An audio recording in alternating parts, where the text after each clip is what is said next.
Okay. We should be back right about now. I had to drop the frame rate of the stream just because my computer likes to behave like a potato when it worked fine last week. So let me know in chat if that's looking a little bit better for y'all. It should be. I'll go have a look as well. Yeah, I'm just waiting for this stupid Coca-Cola ad to get out of my way. Looks better for you? Okay, so we're just gonna run at 30 frames this week. Not sure what's going on there. We'll figure it out later. It was working fine just a little bit ago. Anyway, sorry about that, folks. Haven't missed too much here. Yeah, we have Jones and the Honda going up to first place. So we have a new provisional pole in the AM class. The Honda is actually one of the faster cars around here. So expect that car to be very racy come into the race, because the bop is actually very favorable for that car here. And he just as Mike Jones. Yeah. Just improved on the time by 0.2, widening the gap to Sam Carsala by 0.3, but Sam Carsala right now currently 0.4 up on his previous best, half second now, and he is just whittling that time away with just half the track left to go. We'll see if he's able to hang on to it and maybe get a look at pole qualifying in the AM class here. Looking around the field right now, we've also got a couple of flyers going on. Pop Dog a half second up as well. Johnny Ashley in a Bentley, 0.4 of a second up. And right now, we really just want to finish watching Sam Carsala because he has continued to improve that lap time. Now 0.6, 0.7, just continuing to shrink that delta. We'll see if he's able to hang on to it with just one turn left on the lap. It very much looks like a mid-28, which is a really good lap time for an AM driver around here. That is probably gonna be beating a bunch of the pro drivers as well. Yeah, absolutely. So he does get into the 127s, and not by a small amount, setting a 127.88, which in practice, I think the fastest time we saw out of the pro drivers was a 127.5. So that is going to be very competitive on this grid today. Yeah, we'll see where it ends up. There we have also one of the main protagonists in the title fight in the AM class up in third there, where Michael LeBron being 1.2, almost 1.3 seconds behind Sam Carsala. Yep. And it's really tight once again in the AM class, with the four people being, I think is it 6 or 8 points between each other in the top four, which is very close with 2 races left. Yeah, and on screen right now, we've got our newcomer from last week in the Bentley, Andrew Jaski. We were butchering his name last week, so he reached out to us both. Thank you very much for letting us know how to say your name. Currently sitting in P4 in the AM class. Almost had a good lap time there. Lost it in the last couple of turns there, but we'll see if he's able to pull it back in. Still a good time of 129.3. Looks like he's going to try and take another good run at it right now. And Schwartz, currently on a pretty good lap for him as well. 0.7 up, 0.8 coming around the last corner. We'll see if he hangs on to it. We'll bump him up significantly in the grid. He's going to go from 11th place up to, it wasn't a valid lap, so he's going to have to take another run at that. LeBron is probably going to improve by a bit here. About 0.2. Yep. Right about 0.2, so he has improved now till 28.9. But we saw him go faster in practice. There's more time in that lap. Yeah, and just like we saw last lap, Andrew Jaski, 0.6 up on the lap right now, coming down the straight into the chicane. Got a little bit of traffic out in front of him. Hopefully it doesn't slow him down too much, but they're going to get really close on a qualifying lap, and that is going to pretty much end his flyer lap there. Just unfortunate timing meeting up with slower traffic. That is going to happen. Should have enough time for one more lap, and we've got 2 yellow flags over on the exit of turn 1. Not sure what happened over there. Looks like somebody ran wide. Somebody teleports back to the pits, and the number 28 car making their way back out onto the track right now. I don't think that's going to be enough time for that guy to get around the track, because it's only 1 minute left of the split 2/AM qualifying. Yes. So I think that's his qualifying done. Yeah, that might be it for him. Andrew Jaski getting a little bit loose there on the exit of turn 1, coming down the hill now. We'll see if he's able to hang on to it. We know that he's got almost a second in the pace there. We just got to see if he can stick it down. This is going to be his last opportunity to do so. We run a split qualifying session here at Apollo Racing Club. Right now our AM drivers are out on the track. Our pros will join them here in the next 30 seconds. And once that happens, it is their last opportunity to set a lap, and then they have to return to the pits. So this is really all or nothing for Andrew Jaski right now. Does look like, however, Sam Carsala is in provisional pole for our AM split here with the 127.8, which has not been approved on. Next quickest lap time is Mike Jones, who is currently 0.3 up on the lap. And he sets a 127.9, just 2/100ths of a second from dethroning Sam Carsala in the Porsche. Still a remarkable lap time out of our AM driver, and it's going to be interesting to see how that stacks up against the pro times once we start to see those come in, which will be momentarily. And Andrew Jaski here, 2 turns left to go, half second up in the Delta will be enough to put him in 4th place. He can get just another 10th here in the last corner. Oh my goodness, finds a half second in the last corner. Now he's gonna slam on that throttle, try and get across the start finish line as fast as possible. And he is going to move himself up into the starting 3 of the amateur split with a 128.6 at the final second possible. That's a big hats off to Andrew Jaski there, getting that lap time in. But now it is time to watch Pop Dog as he's finishing up his final hot lap here. And he is 0.6 up in the Delta, which actually puts him in the running maybe for 4th or 5th place, but we'll see what he does here in the last corner. Finds an extra 10th there coming down the final straight here, and it's starting to whittle away. He comes across, and it is going to be enough for a 4th place for him, setting a 128.9, and I think that is going to be our last AM time, who is currently on an improving lap here. So that's going to do it for our AM split. Our provisional poll right now, Sam Carsala, Mike Jones, and Andrew Jaski in the top 3, with Pop Dog, Mike LeBron, John Ashley, and Liam McNeil finishing out the rest of those. And let's go ahead and take a look at some of our pro drivers here. One we really want to keep an eye on here is going to be the battle between, is going to be Daniel Wright, and who was the other? It was Rico Dyson, who has yet to leave the pits so far. Both of them were within a 10th of each other during practice, so it is going to be interesting to see how those two do once they get on their hot laps here. But we're going to be watching Daniel Wright. Looks like it's going to be our first hot lap of the pro split, with Tommy Kogan following close behind, coming down the hill and about to start charging up the hill. Yeah, the 2 coming corners here are quite tricky because both of them are off-cambered. So personally, I think it's always the correct decision to run max wing on this track on all cars, because there aren't really a lot of straights that you need the top line speed for, and it really helps planting the rear end of the car down. But it looks like everyone is doing that from what I've seen, because I've not seen any super loose rear ends going into the off-cambered corners in the uphill section of the track. Right, being very nice and tidy through the chicane, though it looks like Kogan is catching him on his lap. Slowly but surely, he is reeling in that McLaren out in front of him. We'll see what he's able to do. Kogan goes... Go ahead. Yeah, Kogan went deep into the first hairpin, so he probably lost some time there. Goes quite deep into the second one as well. Almost the rear steps out on him a bit going into the corner, and Daniel Wright with the professional pole, and Kogan being 1.5 tenths behind. And just so everybody's clear here, like we were saying during the AM qualifying session, we saw pretty remarkable times out of Sam Carsala and M. Jones.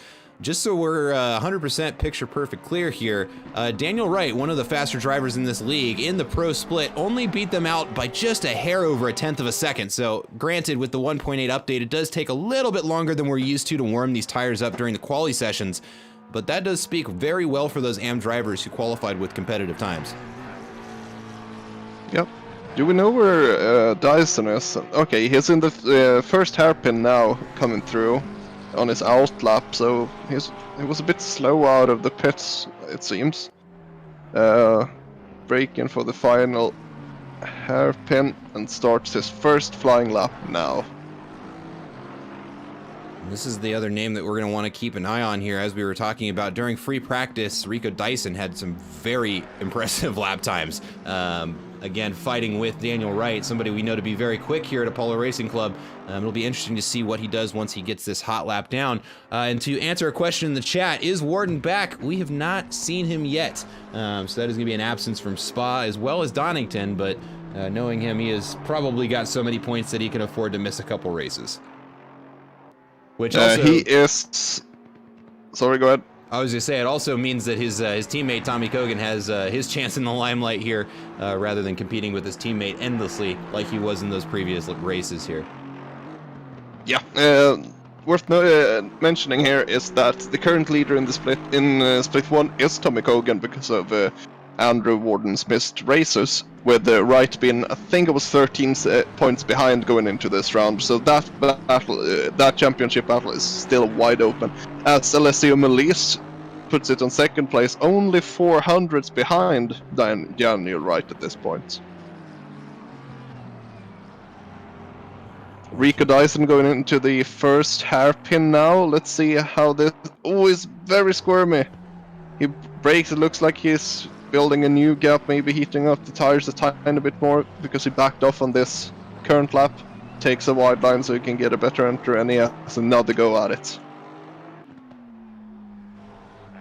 Yep, that is a sign of a driver who knew he wasn't going to have a great lap time, so he's going to make sure that the next one really counts there. Because, yeah, there were no cars in front of him he needed to build a gap to, so a little bit of action going on. We've got Andre Afonso, and I can't see the car number that's out in front of him right now, but they're going to be racing on this lap during qualifying. Ooh. Yeah, that is one of our new people, Wallenstein. Looks like Andre gets around depending on... Pretty drama-free. Yeah, and both people are still improving on the lap time, so that's very interesting. Afonso being very quick around here. The BMW M6 is actually one of the faster cars around here, BOP boys, but it still takes a good driver to get a good lap time around here, so he's doing a great job compared to how Spa went for him. Yeah, I mean, to be fair, that was more the track destroying his time rather than his driving. We've generally expected, you know, a pretty high performance out of Andre, at least based on what we've seen historically here. So it's good to see him on a track that's going to be a little bit more fair to him. Comes across the line with a 128.1 right there, and that is going to put him in 7th place. Yep, Rico Dyson now coming up to the final hairpin. He's 2 seconds up. He's 3 seconds up on his previous time. Remember, he backed off earlier. It's going to be interesting. So where does this put him? That is going to be a good lap time. I don't think it's going to be an... It is! Yep, that's...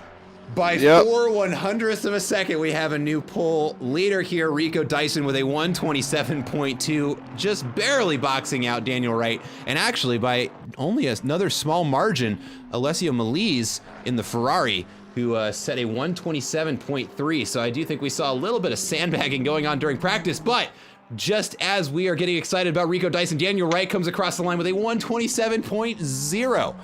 Making that time out of Rico Dyson look slow.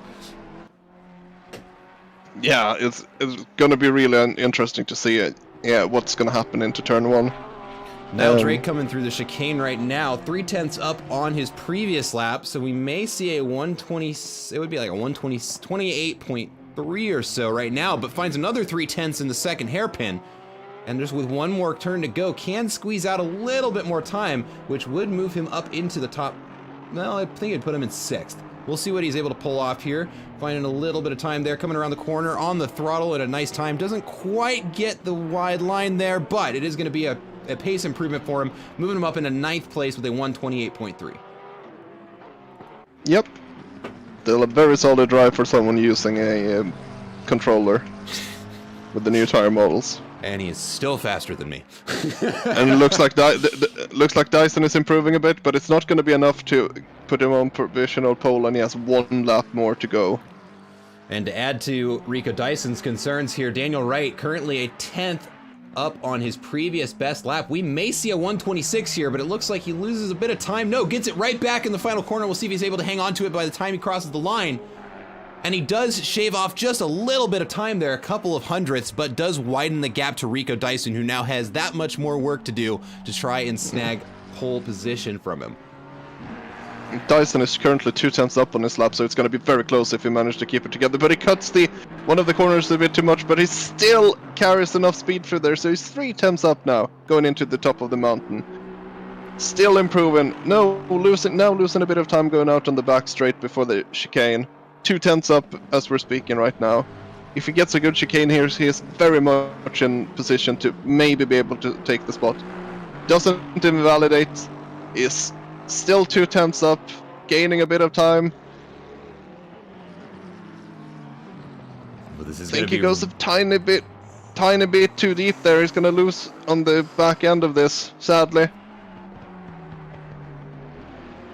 1300s up, going into the final corner, final hairpin. He goes too deep. He blew it. He pushed too hard. That was his shot. He does he have still enough time? have time. Yes, he does. He still has time to try and get one more lap in, but he is going to call it there. That is unfortunate. And we see Tommy Kogan coming around right there.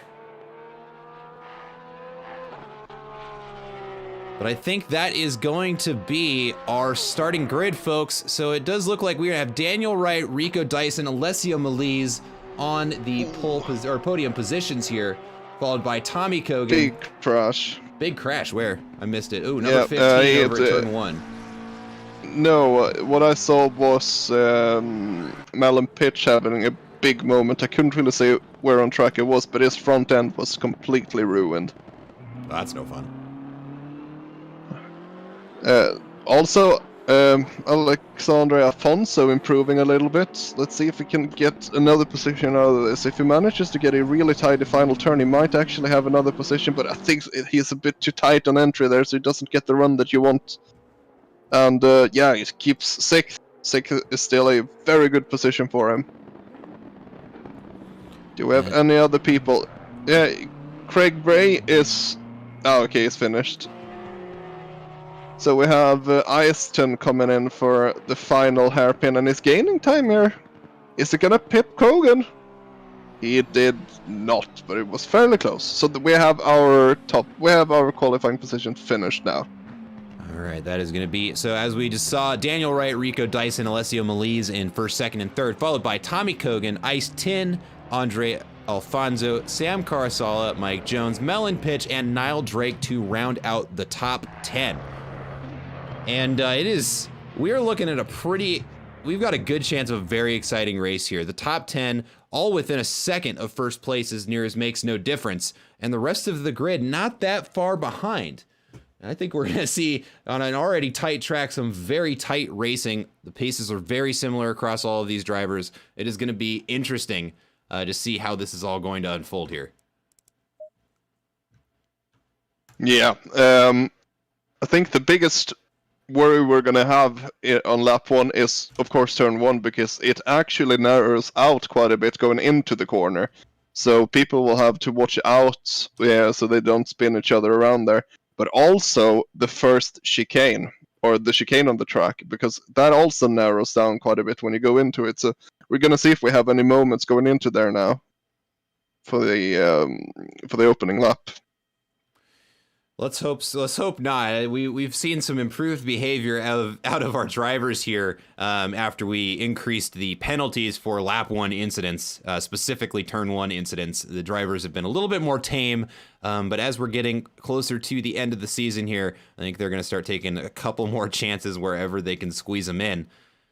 But this is a really packed grid. Even with everybody being on top of their game, there's going to be a lot of chances for mistakes here that could end races. Yeah, very much. Johnny Ashley qualifying in 15th, basically a guy that is one of the Owned admins, and Owned was the community that I did the 6-hour in earlier today. So great organizer as usual, and really enjoyed the race. Hello, Owned, or Johnny, I guess, is there. What do you guys think? Everybody out in chat who has the ability to make predictions, let's have some fun out there. Who do we think are we going to see a whole bunch of crash out on lap 1? Who do we think is going to win? What races, or who are we going to be watching today? Let's have some fun out there, chat. Let's start talking. Owned Racing, you're going to win. You got some work to do, friend, but more power to you. I think that I would personally want the inside line going into turn 1 here because of how the nature of the track is. When you're coming down into the middle of the downhill section, basically the end of the first sector, you really want to be on the right side so you can cut in over to the left side so you can carry the most speed through there. And I honestly think that people starting on the right-hand side of the track is going to be in the advantage here. Let's see, Johnny Ashley looking for an AM class win. We'll be keeping an eye on you. Wish you the best of luck. You've got some competition. Both Sam Karasala and Pop Dog putting down some very competitive times out of the AM class. So just keep an eye on what they're doing. Copy it well, and you've got a good chance at that AM win finish. Gemini Bean saying Wright's going to win. Yeah, he won last race. And it looks like he may have the pace to win this one, but Rico Dyson has got a very competitive time right behind him. Alessio Melise in the Ferrari as well. Less than 1/10 of a second between all three of them. Let's see, we've got a pitch for Jaski in the AM class, hopefully. We'll be keeping an eye on him for sure. The newcomer in the Bentley has got to see a little bit of what he's made out of at Spa. We'll see what he's able to pull off here at Donnington this week. Yeah, and also the battle for the AM Championship with Pop Dog currently being in the best position after qualifying, starting in 13th. Then we have LeBron in 14th, who is currently P2 in that championship. Then we have Cody Barrett, sorry about that, I had to sneeze. Cody Barrett starting ahead of Eric Chang, our current AM champion leader, who's down in 20th. Probably not the qualifying that he was looking for, but perhaps I can salvage something off of the race instead. Yeah, one thing we've seen out of Eric's, something I've noticed specifically is his racecraft has gotten much better during this entire season. So a low qualifying does not necessarily mean a bad finish for him. He's definitely worked on learning how to pass cars, and we've been seeing a lot of success from his driving in the most recent races here. Definitely going to be keeping an eye on him as well, as he is the AM class leader. Yeah. Other than that, I think that Liam McNeil had a good qualifying as well, qualifying in 17th. He had okay pace going into Spa, but basically had a collision with Eric Chan going into the bus stop that kind of ruined his race. So hopefully he has a better showing here. As we're going into the first of the two hairpins in the final sector, and people are probably going to start lining up right next to each other here, we have a very big grid for this bike track that we're going to try to be on today. So it's going to be interesting to see how everything ends up with them. We have 33 cars. That is a lot of cars for this track. This is going to be a busy track, that is for sure. We have a lot of people going off in the first hairpin. Wonder how that happened. Hopefully that's not an indicator of how they're going to be handling themselves during the race, which is about to start. As we line up double file coming down the pit lane here, and we should see green flags any second now. Yep. And it should be now. I was wrong. There we go. There's the green, and the cars are going to be full throttle trying to race down the start, getting into turn 1. We see a little bit of shifting around going there on the inside there. Looks like, oh no, and there's contact already between P1 and 2 and 3 there. And that is going to be Rico Dyson knocked sideways, manages to recover the spin though, and that is going to mean Daniel Wright gets a clean cutaway from the rest of the pack now. Oh, we have another spin there. We have Mike Jones spin super wide.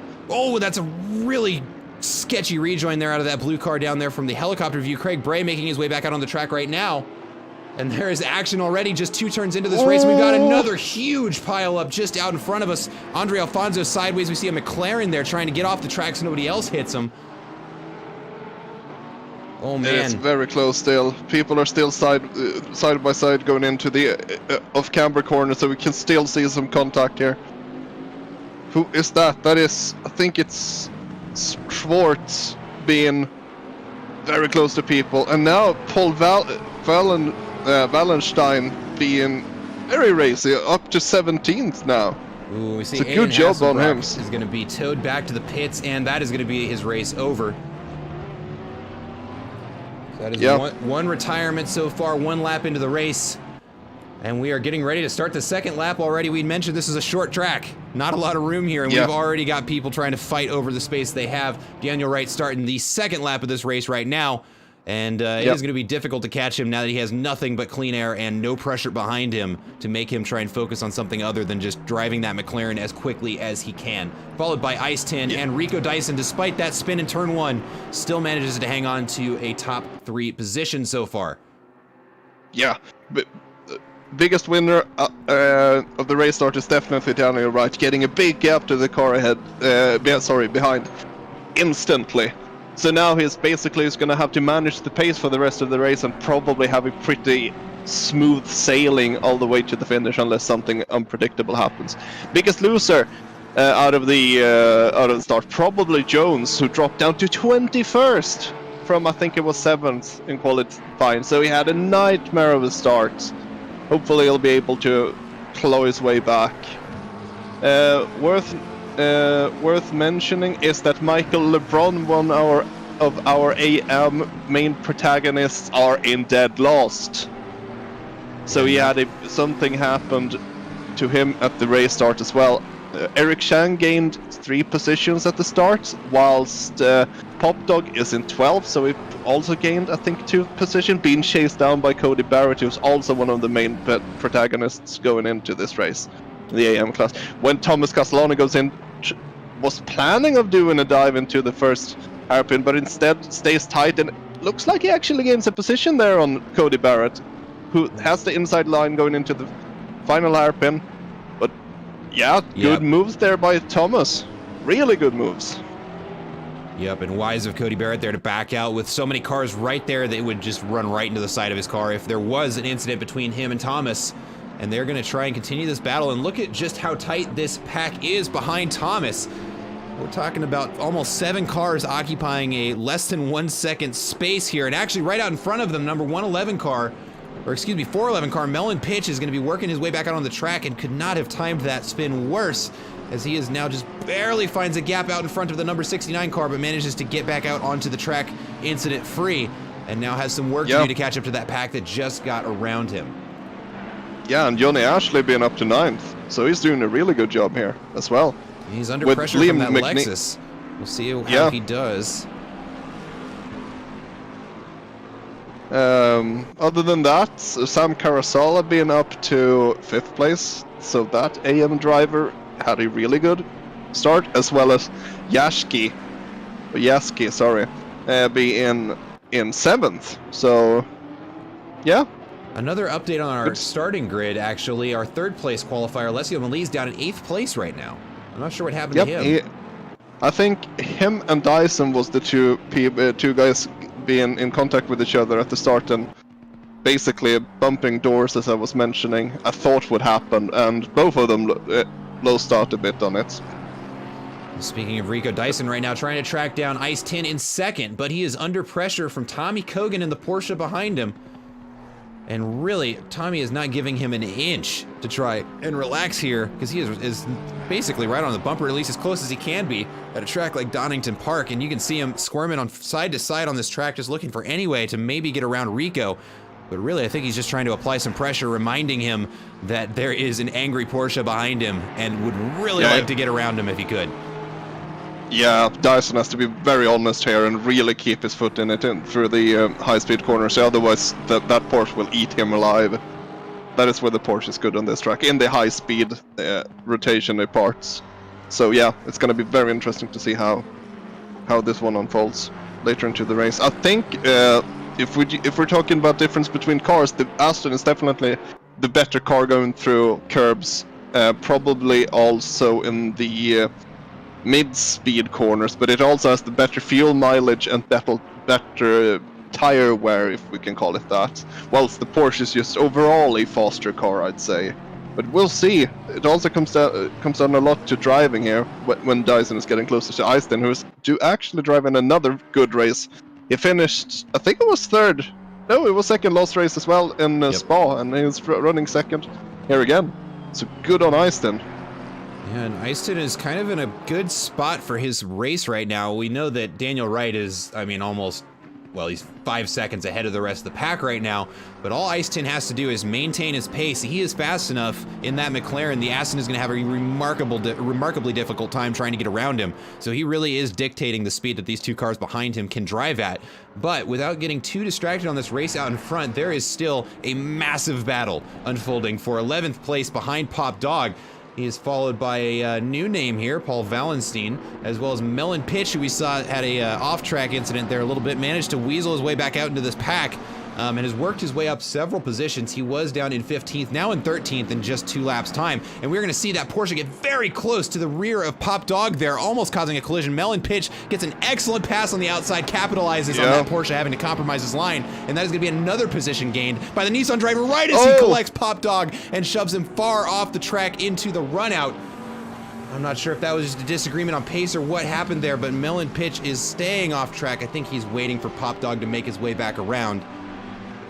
Is Pop Dog back that is a Sorry, go ahead. No, I was gonna say that was a messy collision there. I think that's a retirement out of Pop Dog, unfortunately.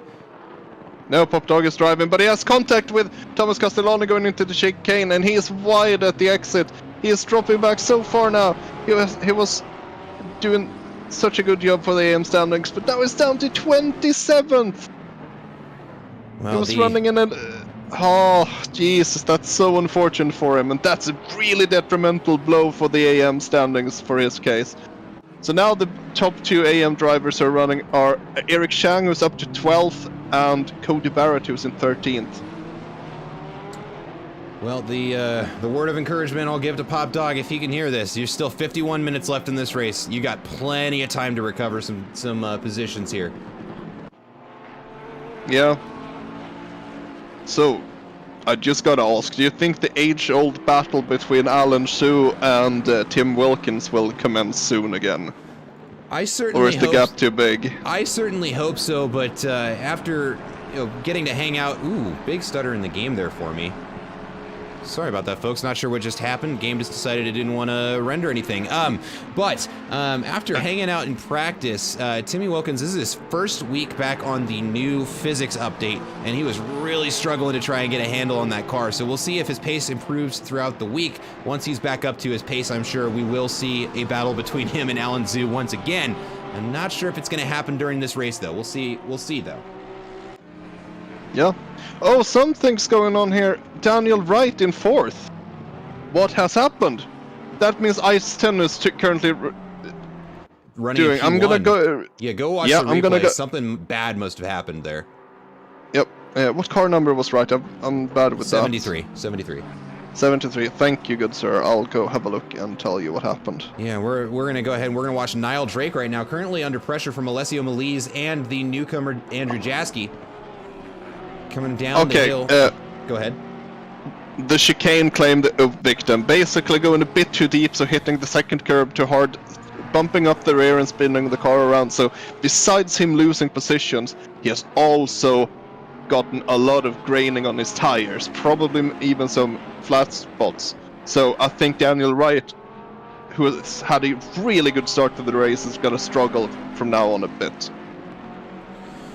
We'll have to keep an eye on his pace. He was doing very consistent 128s, but, excuse me, his best lap was actually his last lap? That doesn't make sense. He did a 128.1. Or no, excuse me, it was a 127.6. I was looking at the wrong car there. Excuse me, folks. So best lap out of Daniel Wright was a 127.6. He has not set a lap since the spin, or at least the unfortunate chicane there, whatever may have happened. But we actually have another yellow flag back on the grid. Must have just been minor contact. No, 919 car, the Ferrari in the background there, you can still see facing the wrong way off the track. Who's in the 919? That's going to be Horacio Martinez. Yep. And now just working their way back out on the track, I think. There they go, okay.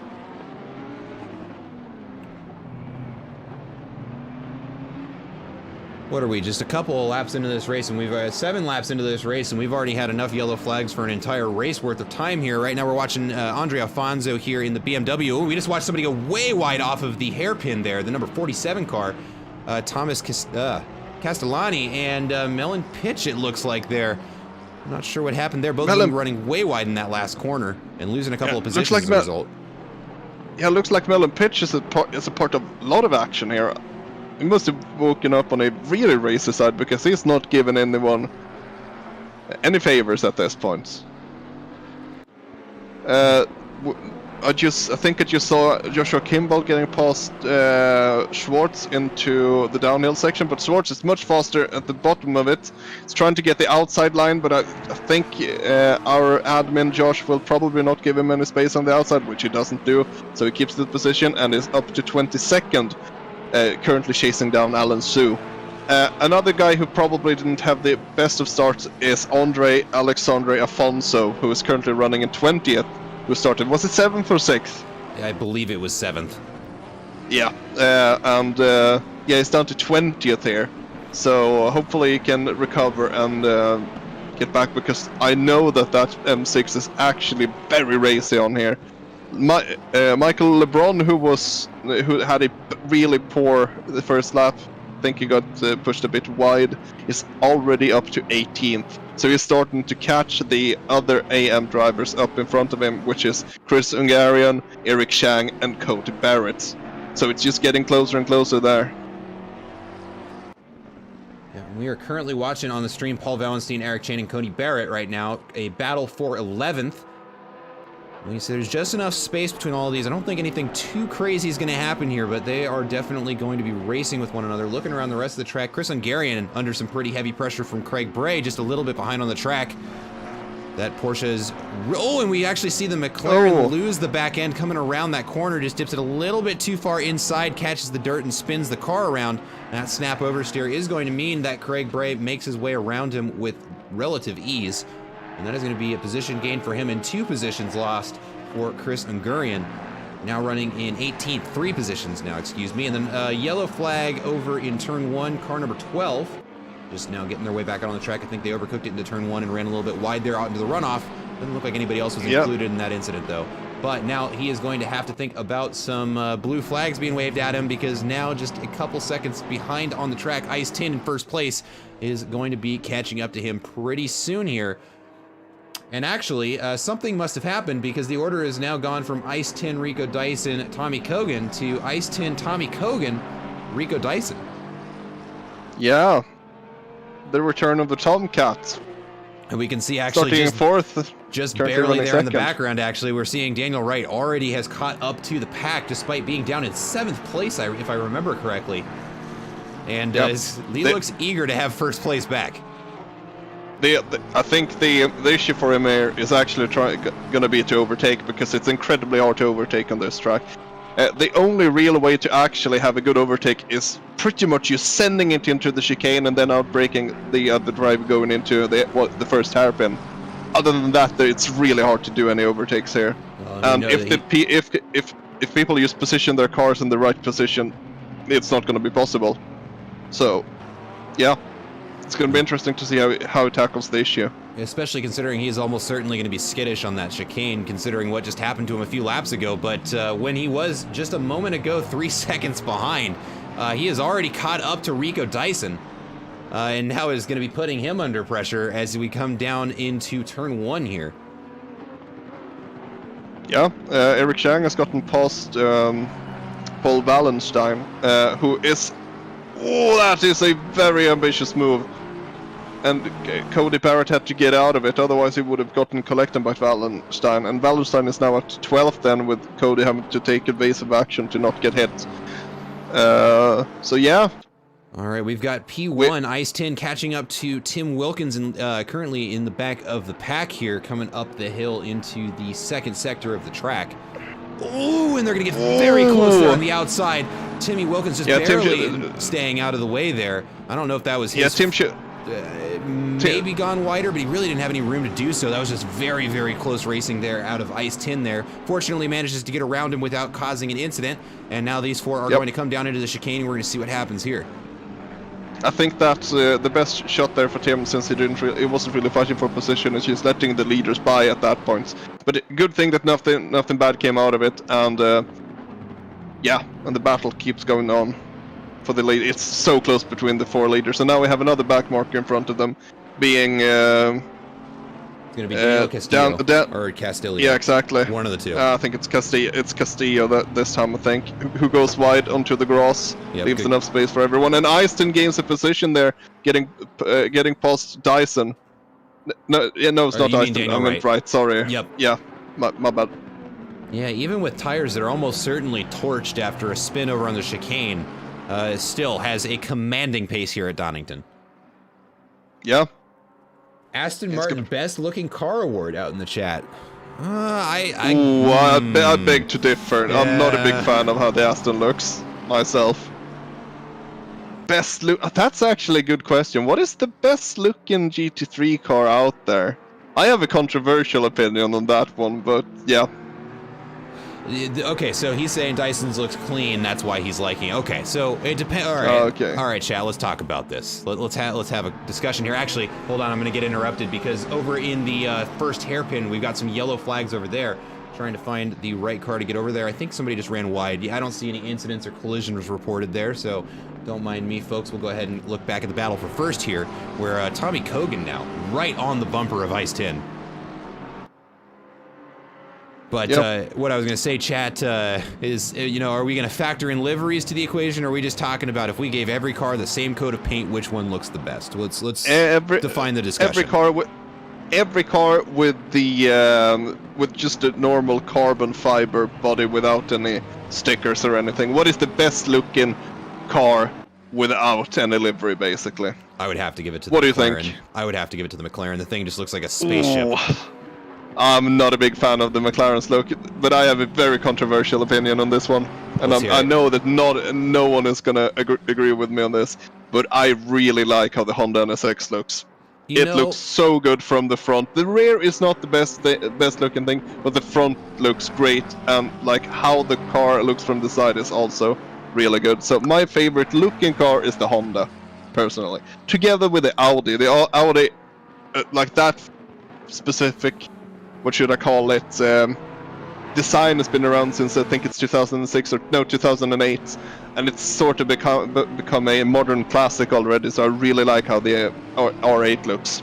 Yeah, we're taking a look at one of the I think the only Audi. No, we've got two Audis on the field today. One of the Apollo admins here, Jeff Fleischman, racing the Apollo Racing Club Audi there. Yeah, Audi is a really good looking car, and they always seem to do well in the real racing as well, which is a big plus for them. Things are about to get very spicy in the battle for first place right now. We actually just may have seen a successful overtake by Daniel Wright, who now has the outside line coming down into the final corner of the race. He's going to be in a drag race for Tommy Kogan, who has the inside line. I think he's going to be able to squeeze Wright out unless Wright gets the good cut back in, and I think he may have almost done it, but just barely doesn't hang on to it. And now he's going to look up the outside into turn one, maybe. We'll see what's going to happen here. I really would like to look at the rest of the races going around on the track, but this is just way too close to look away from right now.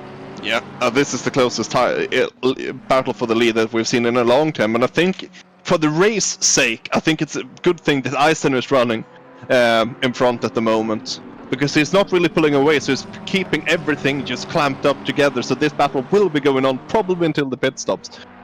The question is, will any of these four drivers gamble and go for an early pit stop to get out of the traffic? Perhaps that is a thing for Dyson to do, so he can run in clean air if he manages to find a gap, so he gets out as the pit window now opens. Well, we gotta wonder too, because we know that Wright is going to be on at least somewhat compromised tires after that. Oh, and he gets him. Wright is passed. Yeah, we see kind that. of.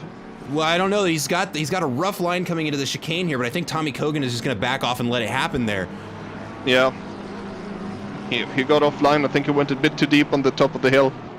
Really compromised in going out, and then Wright just took advantage of it. So now Daniel Wright has navigated two cars. Now it's only Easton left. Wright is driving incredibly well currently. It's almost unbelievable how well he's recovered from that spin, but that really just to speak to the pedigree of driver we're talking about here. Somebody who is both consistent and quick is going to be dangerous for anybody hoping to win in first place. And right now, Ice Tin, also a very strong driver, is going to be under an immense amount of pressure from Daniel Wright, who knows he has the pace to be in first place.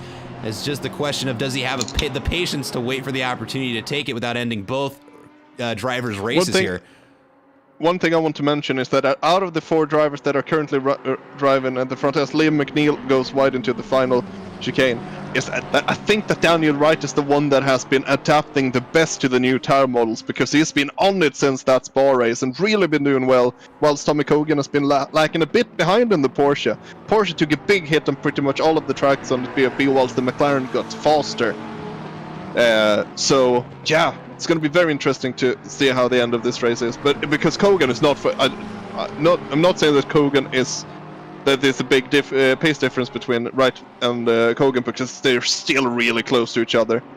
But I think that out of those 2 drivers, I think Wright is the one that has adapted the best to the new tire model, from what I've seen at least. There is still time yet for our mind to be changed about that. Real quick update though, Alessio Melise coming across the line with a new fastest lap of the race, boxing out Daniel Wright by just 6/100ths of a second, comes across the line with a 1:27.6, 20 minutes into the race. And after a pretty big spin there earlier in the race, left him down below the top 10 if I remember correctly. Now currently in P6, trying to close the gap to Sam Carasella in P5. We'll be keeping an eye on those standings there, because if Alessio keeps the pace up, we may see him enter into this battle for first. And the chat saying, holy hell, the front 4 is zooming. This is remarkable. Ordinarily, when we see somebody we see somebody get first place and they're gone, like we were seeing Daniel Wright was in the first couple of laps there. But that incident in the chicane here has really made this battle for first interesting, because now we see him having to charge through the field, and he got really aggressive on his line there, laid onto the brakes, trying to get an interesting line there on Ice Tin out in front, not able to make it stick.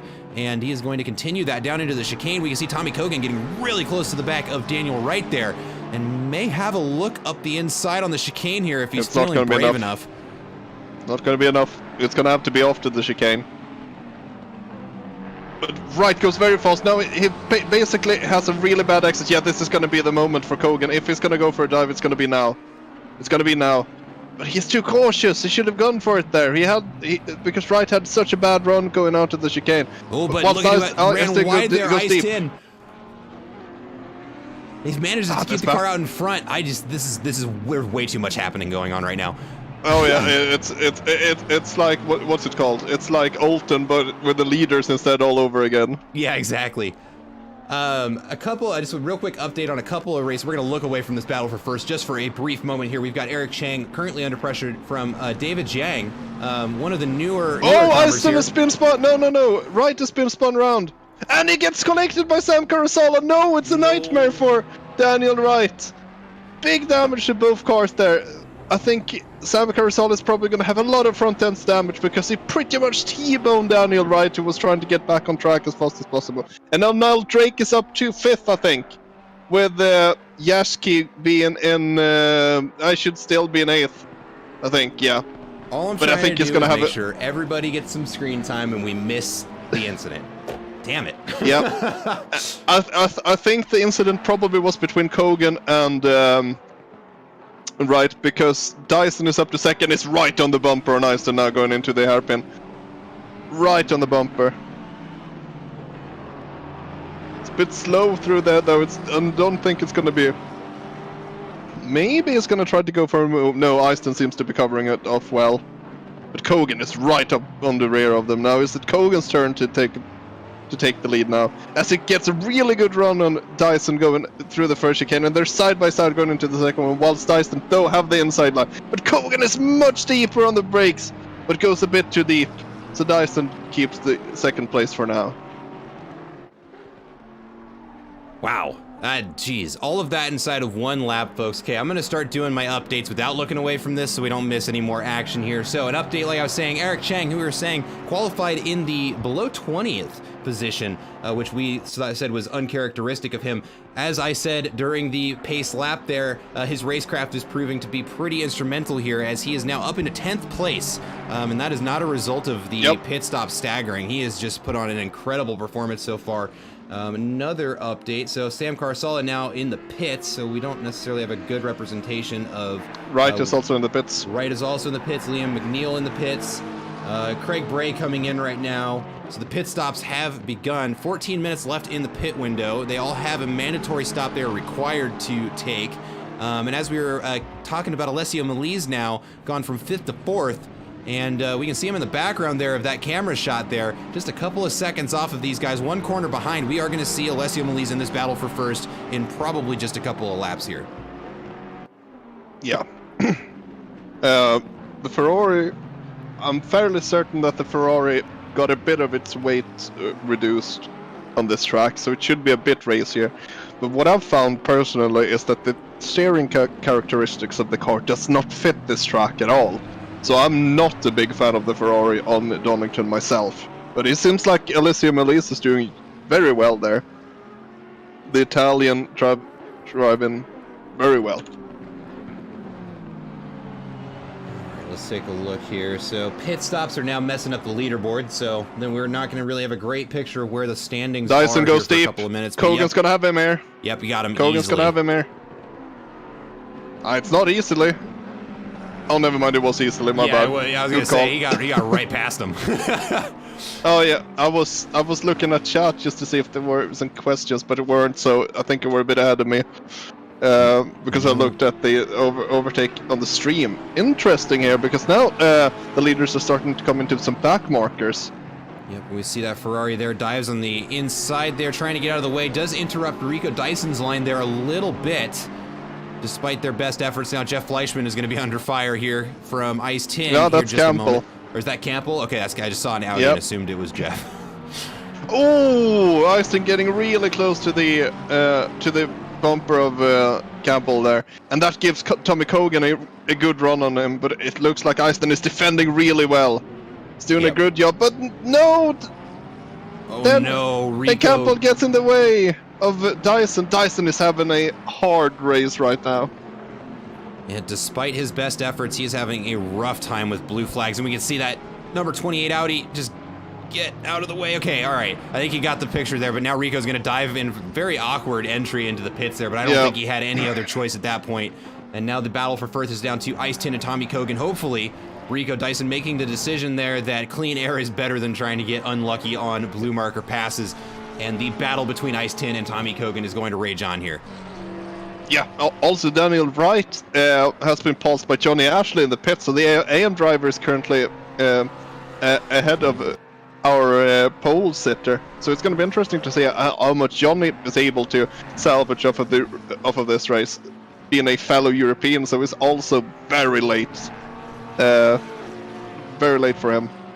Real quick update from the chat. Ratha in with the 2 months Prime subscription. Ice Tin in the lead. Nice. Yeah, he is putting on a remarkable performance today.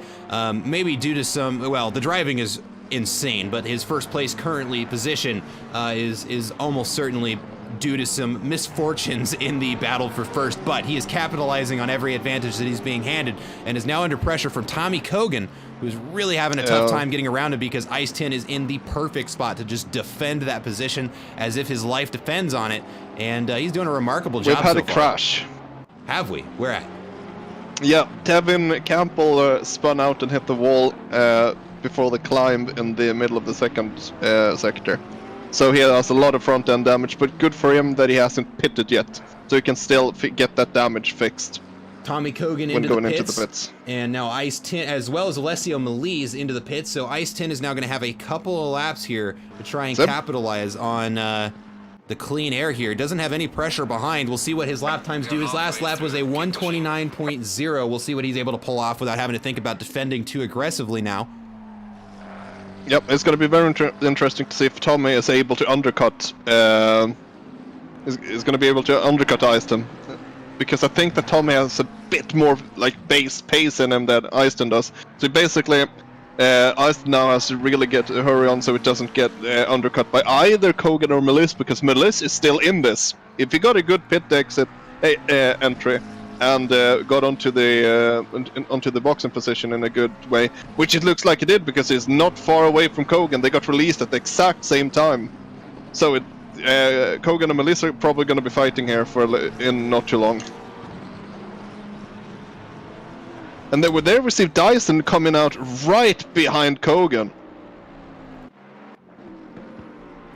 Certainly not what Kogan was hoping to see there, because he knows now he is under pressure from a driver who has almost the exact same pace as him. And Alessio Melli's just a little bit behind there. Actually, we're going to see a car off the track there, number 70. Oh my goodness. That Mercedes has seen some better days. The hood bent up into the driver's field of view. Yeah, Shibello in the not lost Mercedes is probably gonna be lost after this. That does not look good. I've never seen a hood be cracked open like that. I'm going to go against my better judgment here and look away from this battle here just for a second so you see what we're talking about. Yeah, and he just has no front-end grip because he has no front aero left. And unfortunately, he has served his mandatory pit, so he is going to have to take an extra pit stop to address that damage. As we watch Tommy Kogan overcook it into the chicane, manages to keep it from spinning on him, but that is going to let Rico Dyson catch up to him, and now Alessio Melli's has entered the chat, and he is going to be charging up the straight, coming into the last corner. Gets a kind of a rough exit there in comparison to Rico Dyson, but now he is going to be part of this battle for, I believe, second place. Eiston just finished his pit stop here, starting to move. Where are the other drivers? They're coming down the straight right now. Yeah, I think they're gonna have him because Eiston is. They get him! They're gonna have him. All three of them. Oh no, that is the worst case scenario for Ice Tin now. Has some work to do if he's going to try and catch up to these drivers now. On cold tires, no less. He's got another lap or so until he's able to keep up with the pace. And speaking of pace, Daniel Wright coming across the line with a new fastest lap of the race. And it is going to be a 1:27.6. Yeah, but he has way too many cars between him and the lead right now. We've got a McLaren looking the wrong way. The number 47 car of, who is that? Thomas Castellani. Yeah, not having a good race, unfortunately. We got an update from chat. Super Grumpy, my game crashed me out from Salvo. Don't recognize the username. What's your driver name? That is probably Mike Jones, because I think he said something about his game crashing out in the ACC chat on Discord. Am I correct? So, I can only assume that that's the case, yeah, because I don't see his name on the board anymore. Yep.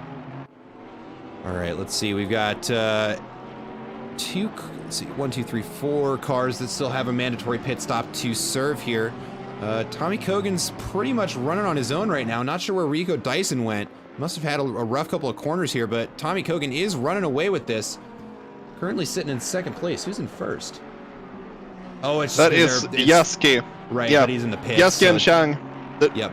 I think this is the first time in a long while that we've seen Bentleys in the lead in this league. So good to see that the only right-hand driven car in the GT3 class is getting some well-deserved front running.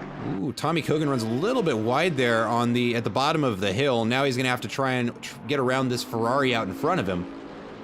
Yep, Porsche's not gonna be too happy with the dirty air, but it looks like Ferrari just gets out of the way. Ferrari.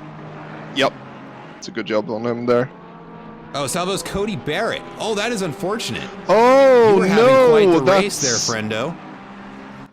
Oh, that sucks. Yeah, you were. That's really sad for the AM standings.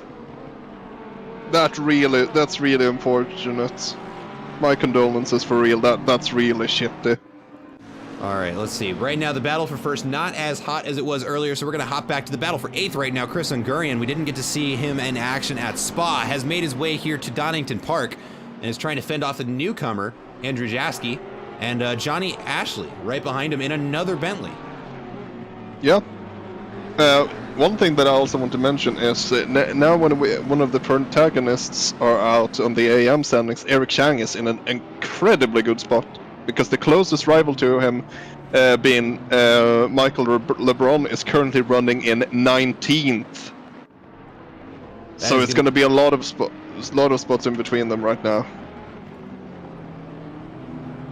Yeah, that is great for Eric Chang, not so much for Chris Ungurian coming into the pits. He did have a pit stop to serve. Okay, that makes sense. Yep. I thought what in the world would have possibly convinced him that was a good idea, but all right, he still had a pit stop to serve. Chang is also in the pits now. Yep, I see that. So is Sue. I think the final people are serving their pit stops now, so it's gonna be interesting to see where everyone feeds out now. And when it all is said and done. Chang finishing his pit stop now in 8th place. See if... And there goes... who was that, actually? Oh, there comes Liam McNeil. Oh my goodness, look at how close those two are together. Yeah, it's going to be very close here. I think McNeil is going to have the pace advantage going out here in the beginning because of cold tires, but... Yeah, that battle for, what should that be? That should be 10th. Is still ongoing. Yeah, with Craig Bray also looking at maybe gaining some positions in the pro category. Yeah, and we know that Lexus is remarkably quick in a straight line. May not necessarily have anywhere to stretch its legs here at Donnington Park, but actually we see Eric Chang runs wide coming up the hill, and that is going to be an easy overtake for Craig Bray in the Porsche. And now Eric's got some work to do to get himself back into contention for 10th place here, and Liam McNeil essentially running away with this battle now after that little bit of drama between the two of them. We'll see if he is able to keep that gap as wide as it is right now. Yep, I also want to mention that Pop Dog has gotten himself a drive-through, so he probably has had too many track cuts. Another update, we've got a battle unfolding between Michael LeBron and Joshua Kimball. A battle between Lexuses here. We can see them, the Lexus behind there, the number 16 car cutting the inside there, getting a good run out of that exit. It is going to come down to the line here at the chicane. We're going to see what happens right now. Who is the bravest? LeBron has, but he goes deep. Yeah, that's going to be Kimball is going to have that position by the time that they get to the next hairpin. But I think that LeBron may be able to try something here. Not quite, thinks better of it. Excellent defense there by Josh, but he runs it a little bit deep. And actually, that is going to be a cut back in by the other Lexus, the number 16 car, Michael LeBron now. But I think Joshua got the throttle down sooner somehow.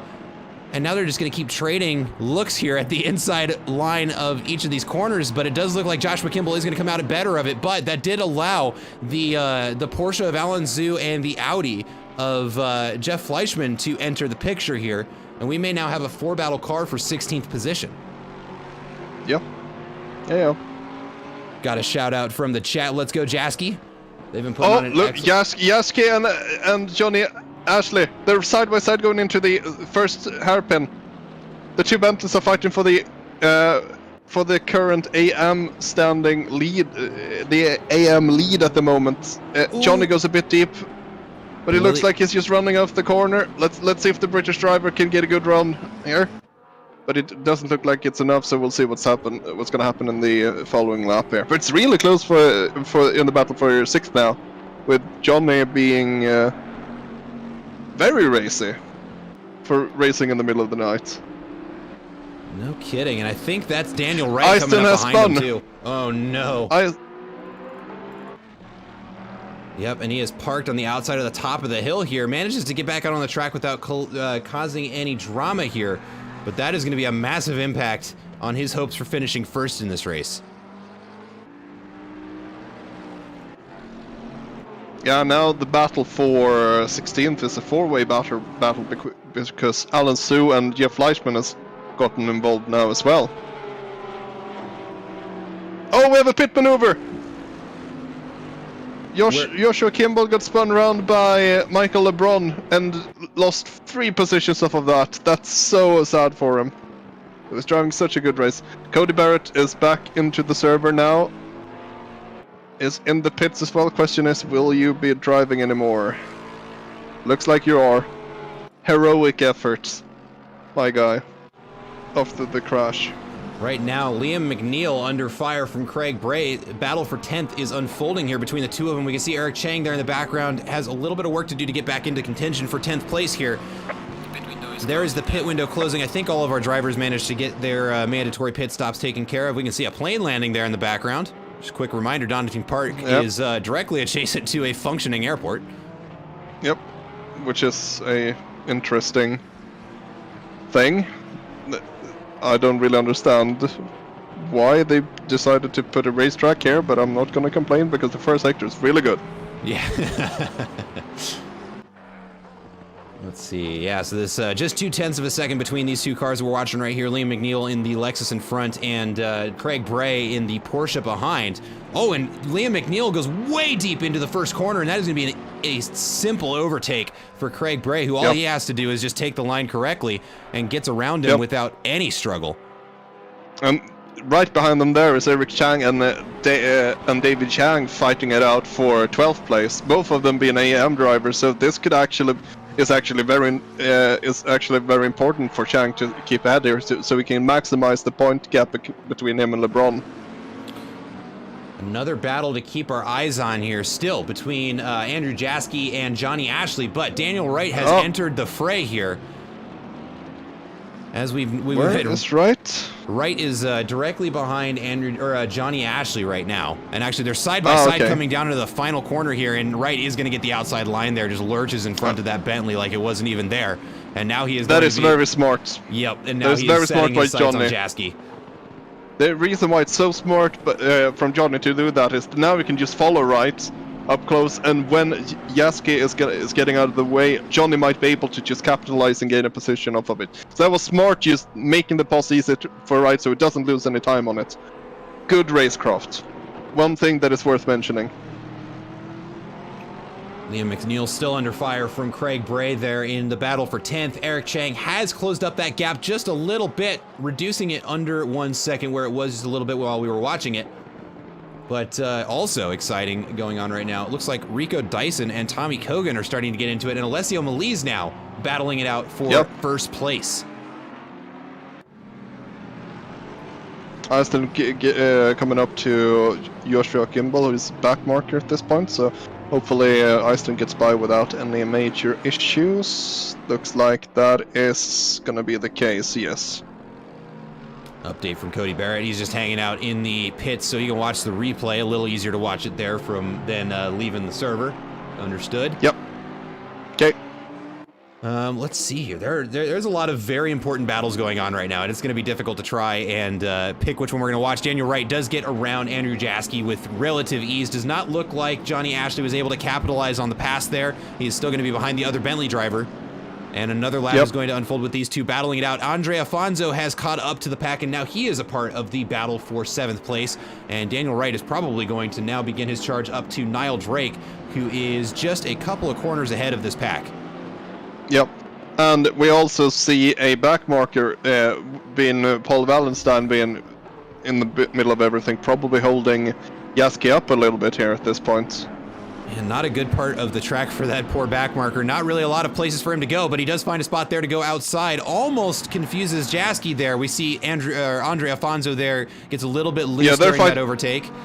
They're fighting for position though, Wallenstein and and there's contact between the two of them. We barely see it there out of the back of the camera there, but there's a little bit of contact there between Andre Afonso and Paul Wallenstein. Fortunately, it goes relatively uneventfully. That M6 able to keep the back end planted and keeps going around the track.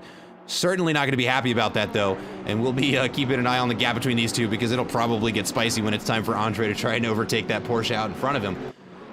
Yep, looks like Craig Bray is getting closer and closer to Liam McNeil at this point, and whilst Craig and Liam are fighting, Eric Chang is starting to reel them in.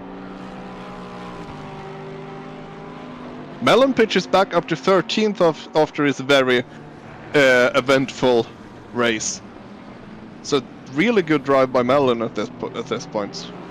And he is just a corner behind us what we're watching on camera right now. Liam McNeil runs wide on the exit of the chicane. That is going to allow Craig Bray to catch up to him coming into the first of the two hairpins that round off this track. And we have missed the pass for the lead. Rico Dyson is currently leading, 8/10 ahead of Tommy Kogan. Well, that's what you get when you watch Polo Racing Club. There are so many races that are exciting to watch. We're going to miss the most important one on the track, but it does look like Rico Dyson not just passing, but doing so with some style, as now he has a half-second gap to the next car, which is sizable for an overtake that just happened. Alessio Meliz now trying to catch up to Tommy Kogan in that Ferrari, and we're going to... I honestly don't want to look elsewhere because this is where... Honestly, some of the most exciting stuff is going to happen, but there are so many packs on this track that we just cannot possibly keep track of all of them. Daniel Wright is past Niall Drake, so Daniel Wright is now up to 5th. And that is after 2 spins this race. Tommy Kogan crosses the line with a new race best lap here, beating the previous best by 2/10 that was set by Alessio Meliz, now a 1:27.4 at race pace here, which is a remarkably quick time given the circumstances he is in right now. And I think Jeff Fleischman is going to pass Alan Sue here. Alan doing a good bit of defending, and Jeff going off throttle there. So no positions changed between 17th and 18th. So an update on our AM hero here. Eric Chang has caught up to Liam McNeil, is now battling him for 11th. And you could consider in the battle for 10th, as Craig Bray not far in front of Liam McNeil in that Lexus. And with 13 minutes left in this race, about a minute and a half lap times here, maybe 10 or 11 laps left to try and gain as many positions as these drivers can. It'll be interesting to see what they're able to pull off here. Yeah, we have a drive-through for Michael LeBron. That is also a big hit for his points. That is not what he needed at this point. Unfortunately, this pit lane not too long, but certainly not a penalty anybody wants when we're talking about trying to earn points for the AM standings here.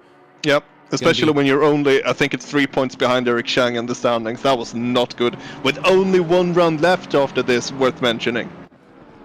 Update on the battle for first now. Rico Dyson, that gap that he formed early on in the pass has evaporated down to almost nothing, because now Tommy Kogan right on his rear bumper coming around the first corner here. And he is going to be in striking distance by the time they're at the chicane if he keeps up on this pace here. Alessio Melise keeping a safe distance behind these two, maybe hoping they work the drama out on their own and he can just capitalize on whatever the result is.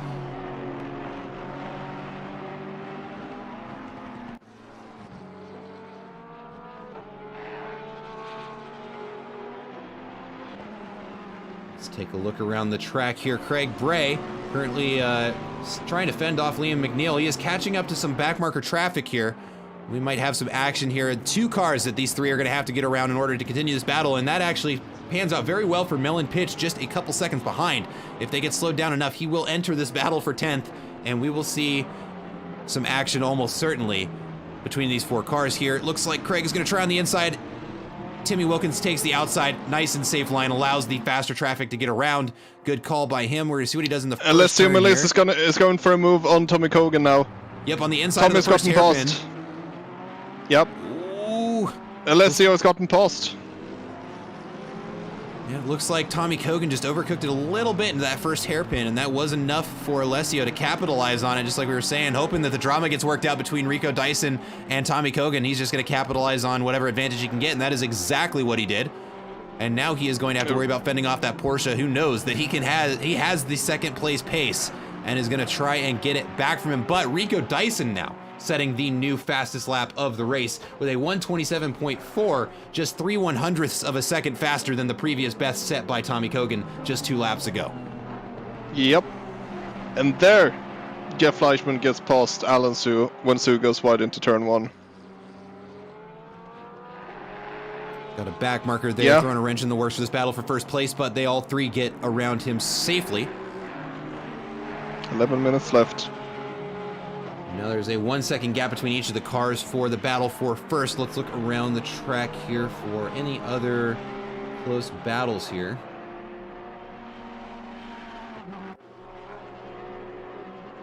Looks like the 709 car's got some company.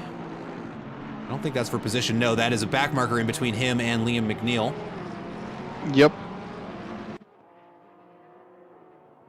And as we can see, actually, Mellon Pitch has caught up. That is the bright green Nissan in the background of that shot there behind the blue Bentley. And he is going to be a part of this battle for 10th here in just a little bit. 10 minutes left here at Donnington Park. 50 minutes down. How many laps in? 32 laps in. And it has been, once again, an action-packed race from start to where we are now. And I'm sure that is going to continue to the end of this race. And there are a lot of battles that have points at stake, reputations at stake, and this is going to be an interesting finish here, folks. Yeah. Very important thing here. Whilst Alessio Melise and Tommy Kogan was fighting, Dyson got a bit of a breather there, so it's built a 1.2 second gap, and importantly, Melise is not in the tow then. Which does mean, yeah, that's... Yeah. I don't know, that Ferrari's pretty quick in a straight line, and that Aston Martin not as much so. We'll see if, but that said, also on a track as short as this, that Ferrari really doesn't get the opportunity to stretch its legs. That is correct. Let's See here, Rico Dyson into the chicane here.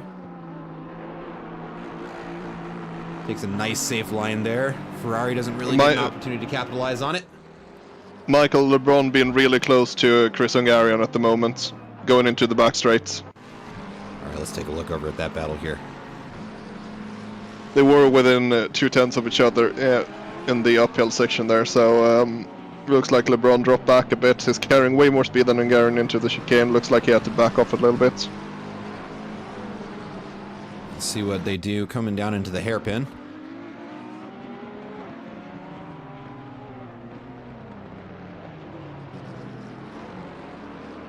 The battle for first is tightening up now. Less than a second between Rico Dyson and Alessio Melise. It's down to 0.8, down from 1.2 when we were just watching them a little bit. And the number 9 car picks up, that's Johnny Ashley in the Bentley, picks up a drive-through for a track limit warning. No, he was driving such a good race. Yep, that's sad. And it's the chicane that's gotten him. Yep, sitting in P8, and it is a close battle over there. It is going to be tough not to lose probably 5 or 6 positions for that. That is an unfortunate penalty for the driver. Yeah, he should just, he's going straight into the pits. He's doing the correct thing here. One thing also that is worth mentioning, after the update, the pit lane line has become way stricter with speeding. You can't go fast into the pit anymore, so you have to be on the limiter when you pass the line, otherwise you'll get a stop-go 30 for speeding in the pits.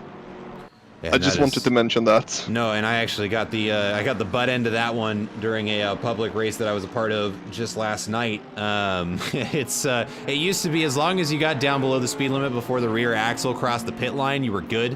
Yep. That is not how it works anymore. No. Okay, Liam McNeil has made a mistake somewhere, so Eric Cham is into 11th now, but Melon Pitch is right on the bumper of Eric Chan, and Chang shouldn't be fighting this too hard, because Melon has been in a few incidents here, and Eric should not be putting himself into a position where he could get taken out from a really important finish for himself. He should be cautious here. He should be, well, he should always be cautious here, but it's also an uncharacteristic race out of Melon Pitch. Normally one of the safer drivers. Yeah, he's usually very clean. It's never really in any... Oh, as he gets the back end loose there just a little bit, but manages to wrestle it back under control. That is going to give Eric Chang a little bit of breathing room coming into the chicane.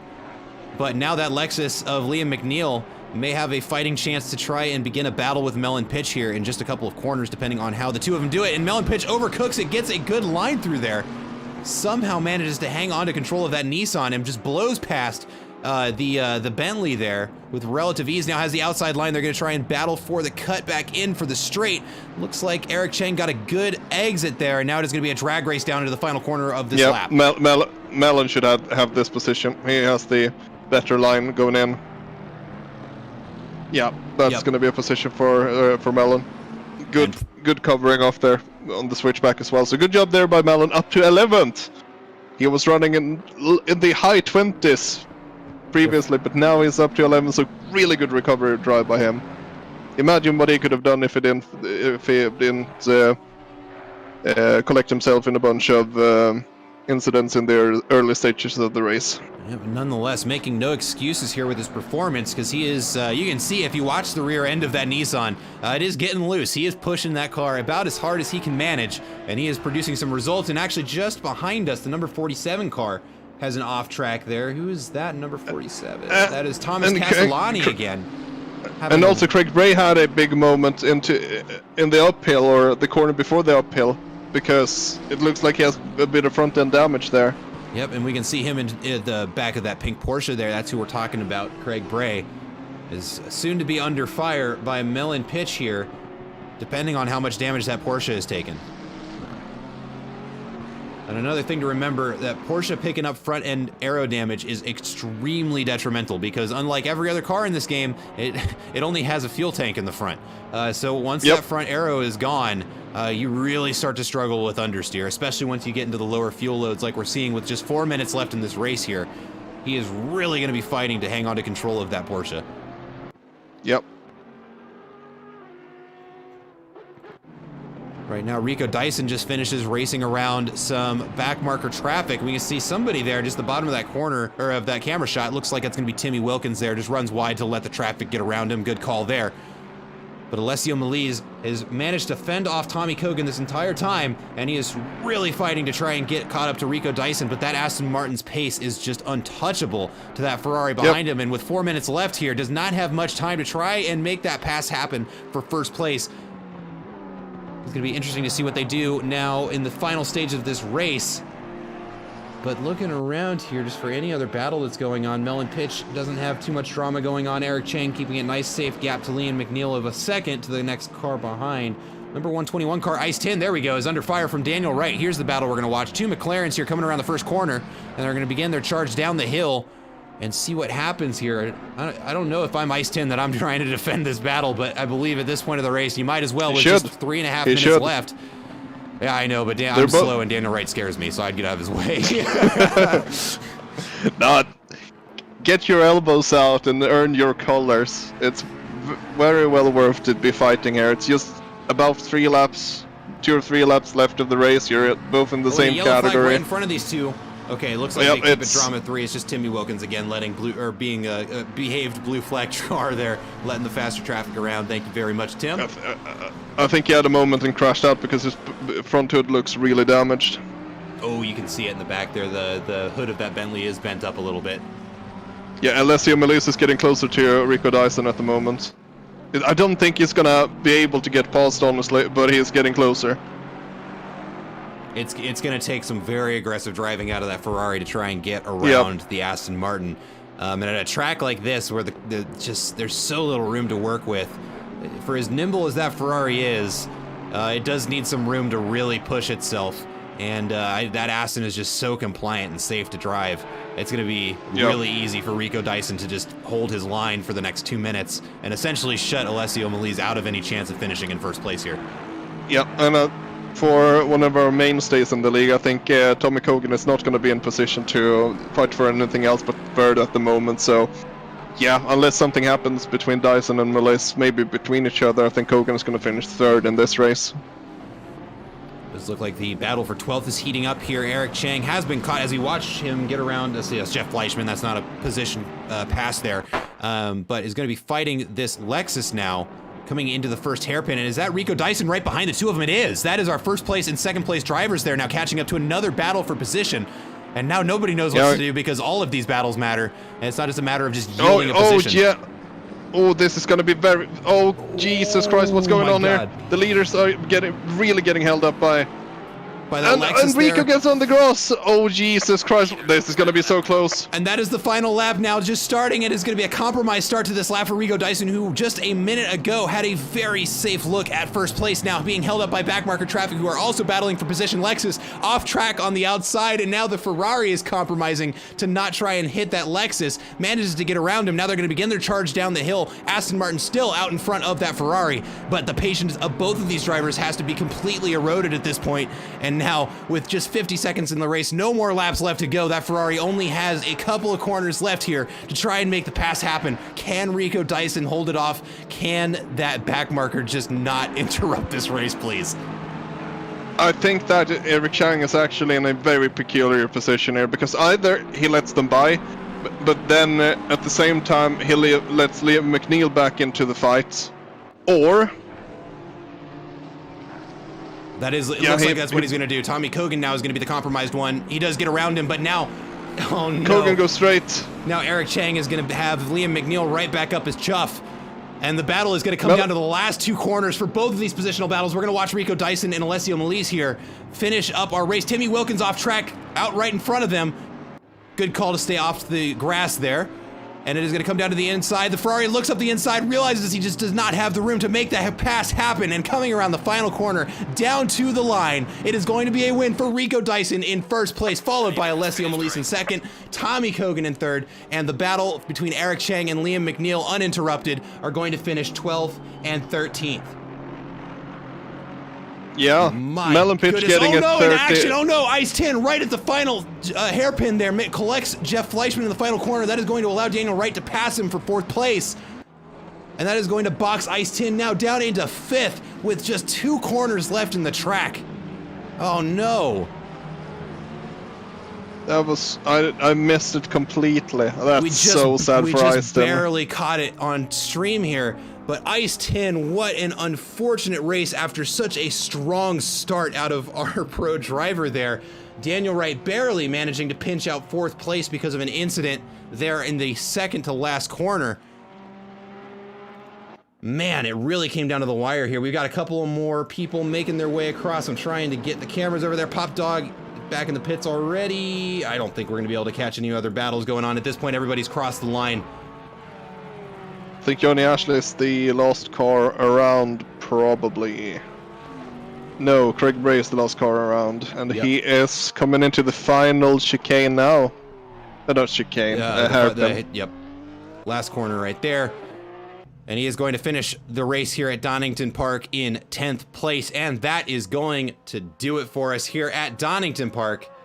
That is going to be Rico Dyson in first place, Alessio Melise in second, Tommy Kogan in third. Daniel Wright, after a very unfortunate series of events, manages to go from first to below 10th to back up and then back down, and manages to work his way back up into a 4th place finish. And he should be proud of that after how much misfortune he had there. But that is going to do it for our race here at Donnington Park. And yeah, all right. Do we have anybody lined up for driver interviews? Because so much just happened right there that I'm still trying to make sense of it all. I think that we're gonna skip interviews for today because I have not planned anything ahead of this one. So I think we're gonna have more thorough interviews after the final round, which is next week, where I'm gonna have questions about the basically over the entire season to see what they've been thinking about the basically the happenings of this season. Fair enough. So I'm gonna just real quick here before we go too much farther away. I think that's my race. Yeah, it is. Okay, let's go ahead and take a look at the final standings here, folks. So that is going to be Rico Dyson with a 1st place finish, a well-earned 1st place finish. Very hard fought between him and Alessio Melise in the final corner there for 2nd place. Tommy Kogan in 3rd. Daniel Wright fighting his butt off for a 4th place finish. Ice Tin in 5th after an unfortunate incident in the second to last corner on the final lap. Niall Drake in 6th. Jaski in 7th, Sam Carsala in 8th, Johnny Ashley in 9th, and Craig Bray to round out our top 10. I'll go ahead and just scroll through the rest of the standings for anybody else who is curious about where the rest of the board finished. But that is going to do it for us here at Apollo Racing Club. I want to say a very special thank you to everybody who joined us. It was certainly an exciting race from start to finish. Anything else you'd like to say before we sign off here, Fred? No, not at all. I think that's you wrapped it up pretty well. It was a closer race than I anticipated. Way more passes for the leading positions than what I expected beforehand. But I think we still have a bunch of battles, especially for the championship leads going into the final round, which is going to be Laguna Seca next week. Oh, that is, if you thought Donnington Park was exciting, folks, just wait until we're racing in California, because that is going to be a very, very exciting race. But that is going to do it for us this week here at Apollo Racing Club. Thank you, everybody who joined us from start to finish or anywhere in between. We will see you next week at Laguna Seca, hopefully with as packed as a field, because that is going to be complete mayhem if we get another 30-car turnout. But we hope to see you all there next week at Laguna Seca. And we'll talk to you then. Have a great night.